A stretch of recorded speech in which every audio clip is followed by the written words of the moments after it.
Welcome to the Century of Stars, the podcast where four astrologers sit beneath one sky and argue about the next 74 years. I am Tariq Shah, cosmic economist, and I keep the ledgers of the planets. With me tonight, Ava Chen, who reads the sky with the mathematics of quantum mechanics. Maya Osei, who carries the oldest techniques of Babylon, Egypt, and the Vedas. And Leo Marin, who charts the modern psyche and the modern state. Tariq, you say 74 years as if the sky were a budget. But let's be honest with our listeners. The year is 2026, and we are standing at one of the most densely packed astrological thresholds in a century. Pluto has just settled into Aquarius. Neptune is stepping into Aries. Uranus is crossing into Gemini. Every one of the three outer planets is changing signs within an 18-month window. That has not happened in a single lifetime. And that is precisely why we are here. In the old schools, when three wanderers changed their thrones together, the scribes did not write one prediction. They convened a council. They brought the eclipse lists, the decanal tables, the dasha cycles, and they debated. So this is a council, not a monologue. We will present, we will challenge, and we will delineate. And if we disagree, you will hear it.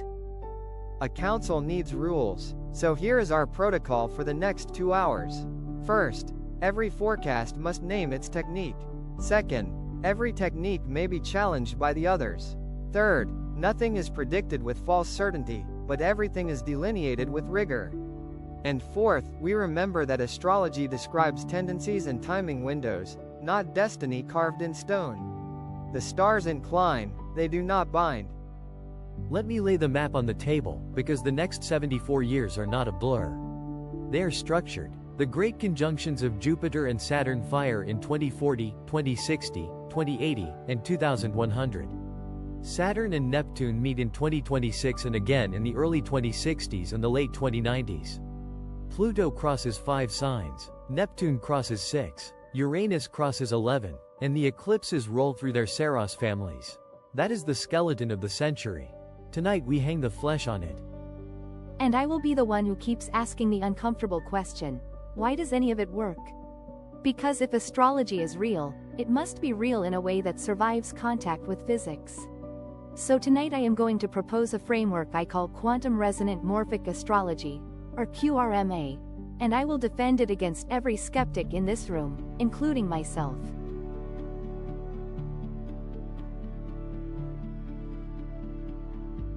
Before we leap to the quantum, we go to the bones. Chapter 1. The Bones of Time.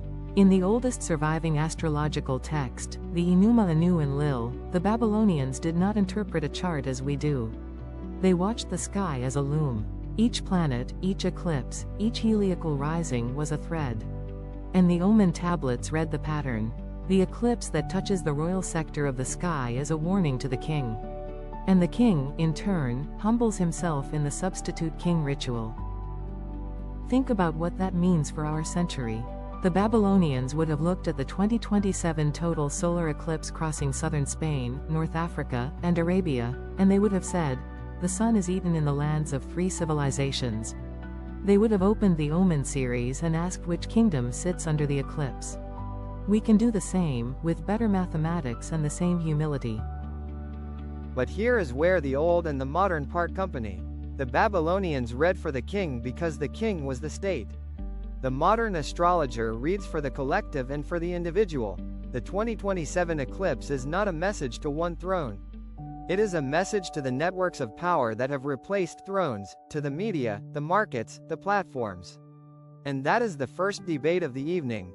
Do we forecast for kings, or for the crowd? Neither. We forecast for systems. And that is where the modern method and the ancient method agree more than they admit. The ancient Egyptians divided the sky into 36 decans, 10 degrees each, and used them as a clock for the night. The decans were not psychological symbols, they were a calendar of recurrence. The modern technique of secondary progressions is the same idea wearing a different coat. One day in the sky stands for 1 year of life. And the Vedic tradition gave us the dasha system, which is the most sophisticated timing engine the ancient world produced. The Mahadasha of each planet rules a span of years, and within it the Antardashas subdivide like the gears of a clock. For a nation, we cast the chart of its founding moment and run the dashas forward. India's independence chart, China's republic, the American Republic, the European Union's treaties. Each one ticks. Let me give the listeners a concrete example of that ticking, because I live in the ledgers. The United States of America was born on the 4th of July, 1776. Saturn returns to its natal place every 29.5 years.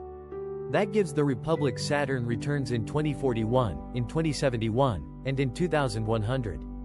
3 constitutional stress tests, the last one landing in the same year as the Great Conjunction in Aries. If you want one date to circle for the American experiment, circle 2100.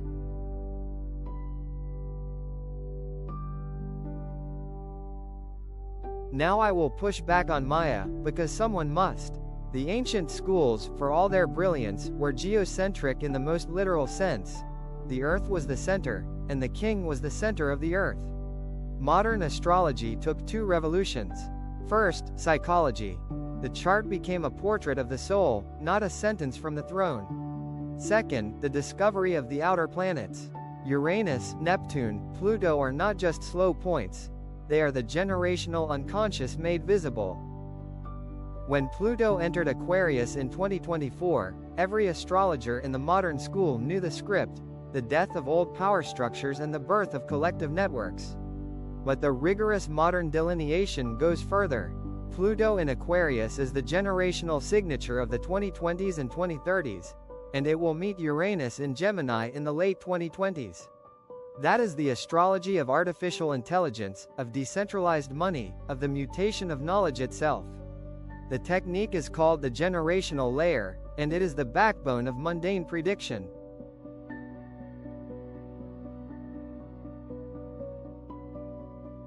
Leo, you said the word that opens my chapter: mutation. And mutation is a quantum word. So let me lay out QRMA, my framework, in 5 postulates, and then you may tear it apart. Postulate 1. The horoscope is a boundary condition. Just as a quantum system is defined by its initial wave function, a person or a nation is defined by the configuration of the sky at its founding moment. The chart is not a fate, it is the initial condition of a field. Postulate 2. Transits are measurements. In quantum mechanics, an observable only acquires a definite value when it is measured. I propose that an aspect is a resonance condition, and that a transit is a measurement event that collapses the potential of the chart into an actual event. The outer planets, moving slowly, act as the slow measurement apparatus of the collective. This is why the same Pluto transit produces different outcomes in different charts. The same measurement, different systems, different eigenstates. Postulate 3. Eclipses are entanglement events. When the sun and moon conjoin in eclipse, they are correlated in a way that persists through the Saros cycle. The eclipse of 2027 is entangled with the eclipse of 2046, and 2065, and 2084, because they belong to the same Saros family. What happens at one node of the family conditions what happens at the next. The Babylonians called this the repeating of the omen. I call it a bell correlation across time. Ava, I am going to steal that. The Saros as a family line, with memory, is the oldest idea in our art wearing a new dress. The Babylonians watched Saros 145's ancestors devour the sun in 2027's path and recorded their omens. We will watch its descendants in 2046 and 2065 and 2084. The lineage is the unit, not the single eclipse. So when we forecast the 2080s, we are not guessing, we are reading the family history of the sky. I want to challenge postulate 2 before we go further, because it is beautiful and I suspect it is too clean. If a transit is a measurement that collapses potential, then who is the observer? In quantum mechanics, the observer is the crux and the scandal. In astrology, if the observer's expectation changes the outcome, then forecasts become self-fulfilling or self-defeating. That is not a flaw, it is a feature. But it means every prediction we make tonight changes the future we are predicting. Leo, you have put your finger on postulate 4. The observer effect is real, and it is the reason astrology can never be a deterministic science.